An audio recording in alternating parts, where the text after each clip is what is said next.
برخی از مردم تصور میکنن که بدون سلاح جهاد نمیشود. برای اینکه توانسته باشن این کار خود را توجیه کنن که ما باید در به دست آوردن سلاح هر دری را قربان کنیم. بر طرفی هم دست نیازمندی دراز کنیم و این جواز برای جایز است. نه تنها جایز است بلکه گویا این مسئولیت شرعی و دینی است. میگویم بدون سلاح جواب نمیشه و میگویم گویا خداوند ما را مأمور کرده که هر ترتیبی ممکن است علیه دشمن قوت زیاد تعبیه کنیم. بعد میروند به امریکا پناه میبرند، از امریکا استمداد میگیرند و کوشش میکنند برای از این مبررات هم ارائه کنند، ولی متوجه نیستم که خداوند ما را مکلف ساخته که فقط به اندازه توان و طاقت خود علیه دشمن وسایل تعبیه کنیم. و اعدوا لهم ما استطعتم، علیه دشمن قوی را فراهم کنید که شما خود توانی را دارید. من به این مکلف نیستم که در برابر توپ دشمن توپ داشته باشم.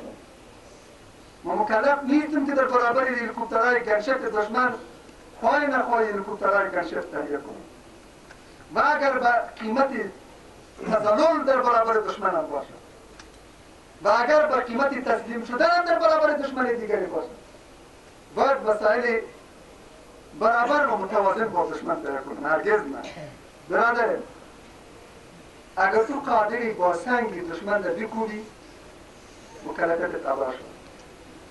اگر تو سنگ در اختیار داری و به سوی دشمن پرتاب کنی، از این بیشتر توان و طاقت نداری، مسئولیتت ادا شده.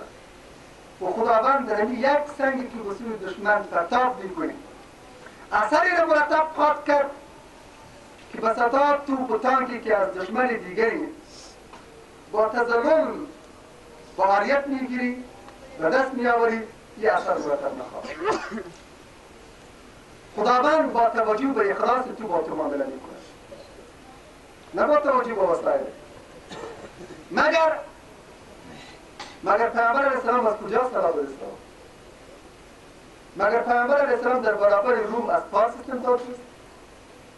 مگر پیامبر علیه السلام در جنگ علیه فارس به روم تسلیم شد؟ از روم استمداد جست؟ در جنگ بدر کافری نزد پیامبر علیه السلام میآید و میگوید که در جنگ شرکت میکنم. میفرماید ایمان آوردی؟ میگوید نه. و برگرد که ما از مشرک استعانت میکنیم. مکرر آمد، جواب رد داد. بار سوم آمد که من به خدا و پیامبرش ایمان دارم، بعد اجابت داد. در جنگ بدر که تعداد مسلمانان کم و اولین معرکه با کسانی می جنگند که قرنها را بر عرب حکومت کردند، ولی او حاضر نیست که از مشرک استعانت بشه. جواب رد میگه فرجی فلان استعینوا بمشرک، برگرد که ما از مشرک استعانت نمی‌کنیم.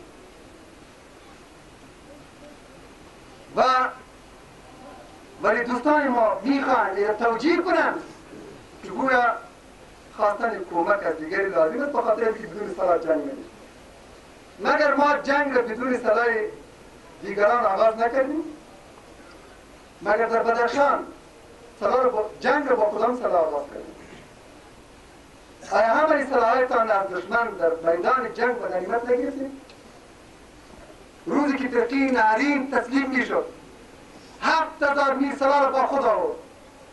در همه افغانستان حتی یک راکت لانچر هم نباشد. روزی که غند اسمار تسلیم میشد 30,000 قبضه سلاح با خود آورد. 2 هلیکوپتر، تعداد زیادی از تانک، 80 میل راکت، 33 میل زیرگویک و میلیون ها مرمی. ما در همه افغانستان حتی یک راکت هم نداشتیم. دینی که خداوند مشکلت را در میدان جنگ حل میکرد. پیامبر علیه السلام میفرماید که با 30 کس خداوند تعاون را به ذمه خود گرفتند. با 30 کس. یکی از اون 30 کس مجاهدی است که در راه خدا حرکت میکند و در راه خدا به جهاد می‌پردازد. خداوند را به ذمه خود گرفته که مشکلش رو خود حل میکند. اگر میخواهیم خداوند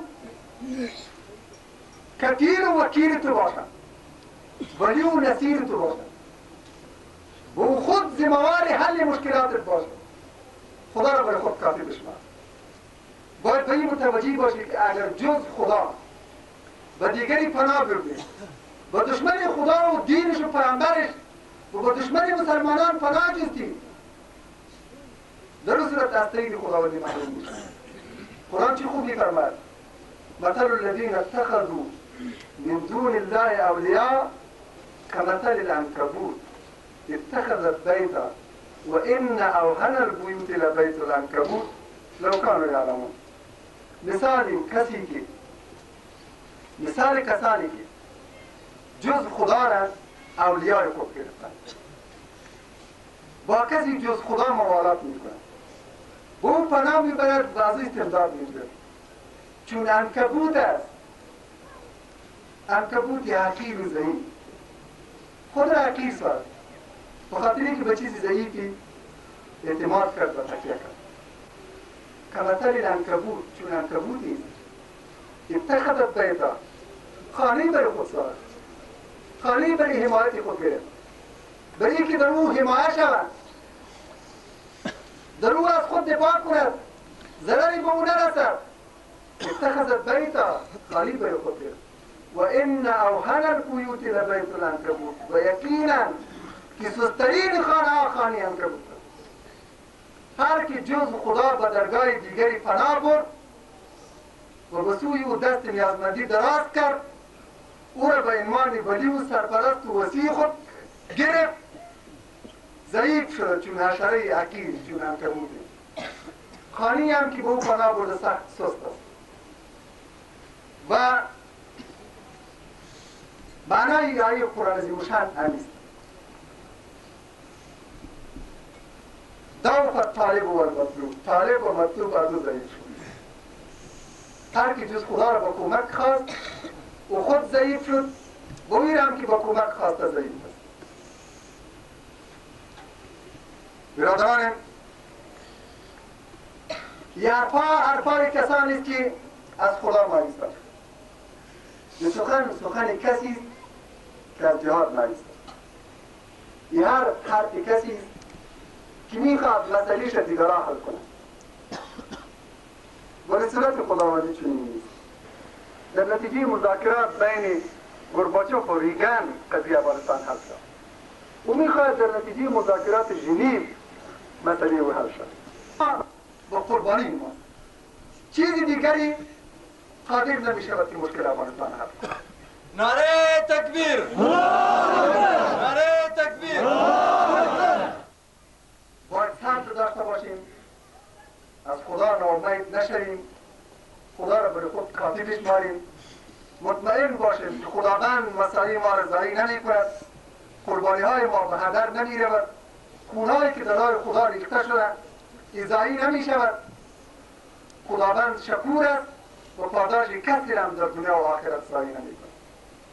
ان الله لا یضیع اجر المحسنین، یقینا که خداوند پاداش نیکوکاران را ضایع نمی کند.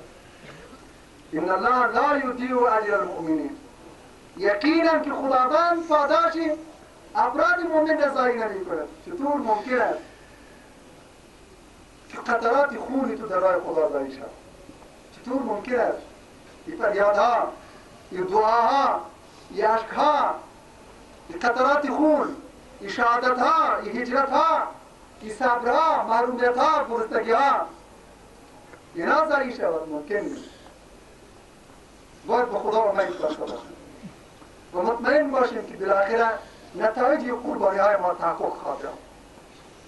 در نتیجه جهاد پیروزی نهایی را کسب خواهیم کرد. برای خدا سهل است که جنگ را به نفع اسلام خاتمه ببخشد. هرگاه ما شایسته شدیم که حکومت اسلامی را در افغانستان بسازیم، برای خدا خیلی سهل و بسیط است که ما را پیروز بسازیم.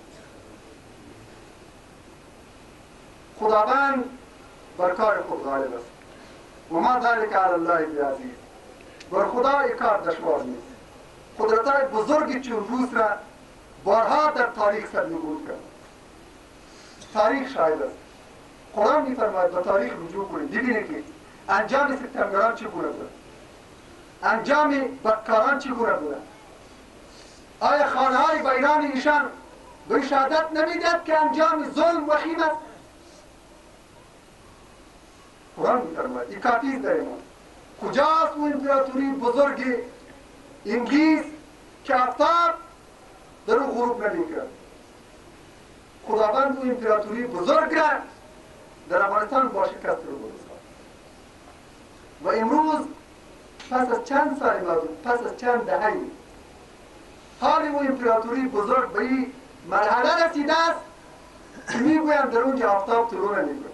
دیروز آفتاب غروب نمی‌کرد و امروز بعدی کوچک شده که آفتاب در اونجا طلوع نمی‌کند. امروز به جزیره کوچک انگلند خلاصه شد و در اونجا مشکلی برای تجزیه راه آیرلند میخواد که از انگلستان جدا شد تا هند تا کشورهای افریقایی تا قسمتی اعظمی اروپا همه را زیر تصرف خود داشت. ولی امروز می‌بینیم که در کشور کوچکی تبدیل شد. چند دهه نمی‌گذرد، هنوز یک قرن پوره نشد.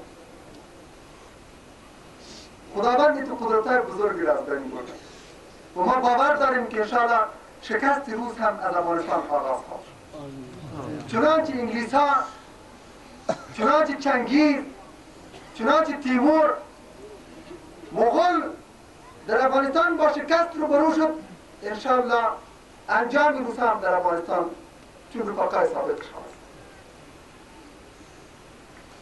و در اخیر آیه خداوند درشان دو گروه دیگری را بیان می‌کند. اونایی که با مهاجر پناه دارند. مهاجری به سوی کشورش پناه آورده و او در آغوش باز پذیرفته است. خودش قبلا هجرت کرده، مهاجری تازه واردی به سویش میاد دلتنگ نمیشه او را در آغوش خود میپذیرد و مهاجر پناه میده. و کسی که با مجاهد دیاری میکند، این دو گروه دیگر است. بین انصار و بین کسانی که با مهاجر پناه داده فرق است. انصار اونیست که فقط مهاجر را پذیرفته است، بلکه انصار کسی که در پهلوی مجاهد قرار گرفتند او را در جهاد دیاری کرد. این دو گروه دیگری هم در پهلوی مهاجر و مجاهد پناه دهنده به مهاجر یعنی دهنده مجاهد، اینا کسانی هم که مؤمن حقیقی هم گویا مؤمن واقعی کسی که دارای چند صفت باشد. خارج از این چهار طبقه نمیتوان مؤمن واقعی رسول کرد. و خداوند به اینا وعده فرموده که از گناهانشان میگذرد، به ایشان میامرزد و رزق کریم به ایشان عنایت میکند. متوجه باش. بعدی خداوند از با مهاجر، با مجاهد، با پناه دهنده مهاجر و با یاری دهنده مجاهد که خداوند به او رزق گرامی عنایت میکند. باید برادر پاکستانی مواظب بین نداشته باشد که اگر تعداد مهاجرین زیاد شد ممکن است مشکلات اقتصادی به او خلق شد. مگر خب وعده خداوندی باور نداریم، ولی انصار مهاجر وعده رزق گرامی خلق کنیم. باید مهاجر از رزق خود تشویش نداشته باشه، خداوند ضامن رزق او می‌باشد. مجاهد خفتن از سنگرها از این آیه بین نداشته باشد که ممکن است روسا حالت قحطی را ایجاد کند و مشکل اقتصادی او حل نشود. خداوند ضامن نیست. درست است که ابتلاعات پیش می‌آید، خداوند می‌آزماید تا ببیند صبر و شکیبایی تو با کدام پیمان است. ببیند تسلیم می‌شوی و یا پافشاری می‌کنی، اصرار می‌ورزی و از ایمان پاسداری می‌کنی، با دشمن تسلیم نمی‌شوی، احساس ضعف و ناتوانی نمی‌کنی، مایوس و ناامید نمی‌شوی. ورنه خداوند ضامن رزق رو می‌شود. خداوند از طریق حلال به تو رزق می‌ده و اینو به زمین خود گرفت. و خدایی که به تو قبل از اینکه به دنیا بیایی